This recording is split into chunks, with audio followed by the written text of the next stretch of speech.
right, we're up on the Pizette Trail, up near Col de Monte, and we're just above Argentier.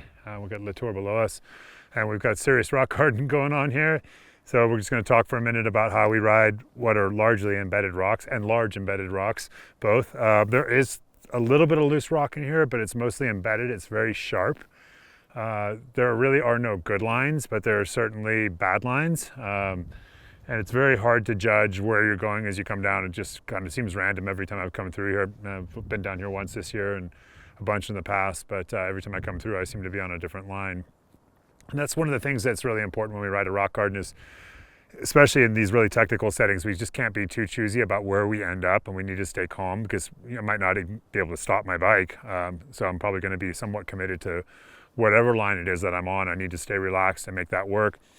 So I'm going to open up the body a little bit, kind of just try to keep an open stance, keep from kind of like clenching in and getting too constricted with my riding. And also, again, just getting too hyper-focused on a particular line. The technique that I'm going to use through here is a little different than what we would use in the Pacific Northwest. In the Pacific Northwest, generally we're either going to like just passively absorb things, which I'll do a little bit of here for sure. But we also might feature and jump things. This is pretty chaotic in here to jump things. The other thing we might sometimes do is manual. Here, unless I really need a manual, I'm probably not going to. Very, very rough in here. What I'm going to be doing is alternating pressure through my feet. So as I'm in a smoother line, I'm going to feel free to stand with my weight over my legs. But if I see something coming up that could catch me, I'm going to attempt to press in just before and go light. Now, I'm not going to be able to jump over stuff in here. There's just too much going on. There's no smooth place to land. So what I'm going to be doing instead is just unweighting over things and really only trying to bear pressure where my bike can deal with it. And what I mean by that is if there's something that's, very chunky, I wouldn't want to bear pressure directly into it. So I'd want to bear pressure before it. And I'm still going to strike it, but I'm going to strike it being lighter. So I'm basically going to keep the wheels on the ground through here, open my stance, try to stay relaxed, look up so I can get a bit of an idea of what's coming. And then just, use that pressuring through the legs to get my bike light in the important moments.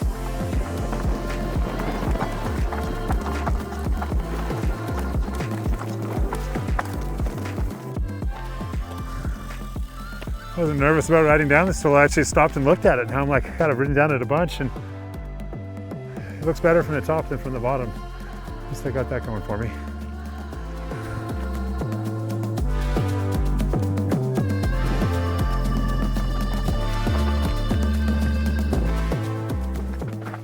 Just gonna clear my line here.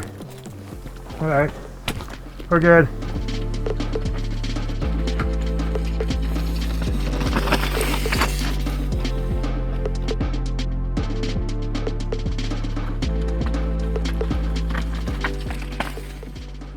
It's so humbling. I feel so small standing here,